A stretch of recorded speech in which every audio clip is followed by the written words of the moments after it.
Alors ici, dans cette vidéo, je voulais traiter d'un sujet qui a subi bien des affadissements poétiques, comme le souligne mon cher dictionnaire des symboles, que je vous présente ici dans son état déplorable, puisque je le consulte depuis des siècles maintenant. Euh, et donc, l'amour. Qu'est-ce que c'est? Qu'est-ce qu'on entend par le terme amour en règle générale? Eh bien, ça semble d'abord être un sentiment d'attraction et d'attachement envers une personne. Mais le problème, c'est que cette sorte d'amour de nature sentimentale euh, peut, peut en venir à être répudié et même, le cas échéant, à se transformer en haine, malencontreusement. Donc il est fragile.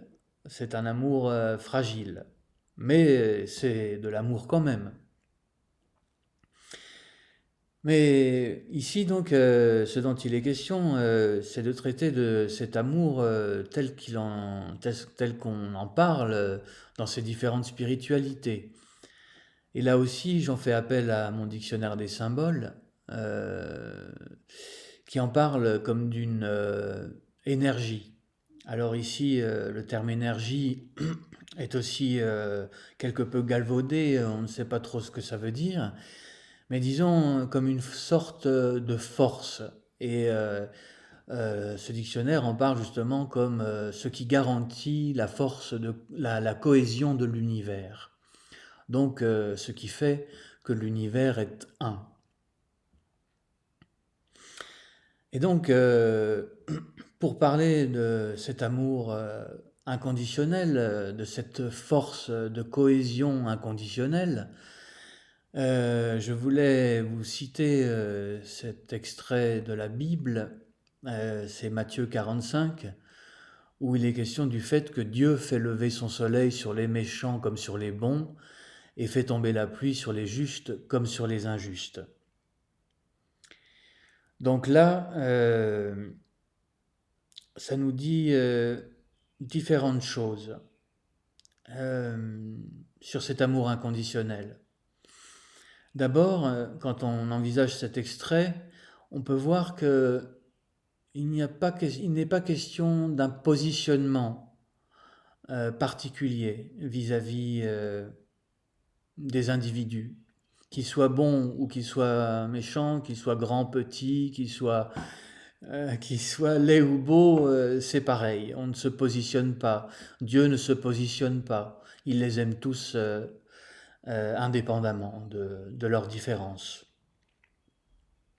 Donc cette question de positionnement est assez importante et renvoie au fait que justement nos émotions, ces émotions qui se manifestent durant les relations, tendent justement au contraire à faire que nous en venons à nous positionner face aux individus.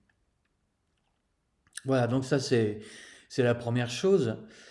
Et, euh, et donc la deuxième chose, c'est bien sûr ce qui est facile à Dieu, c'est, comme je le disais, je crois, c'est plus difficile pour nous humains.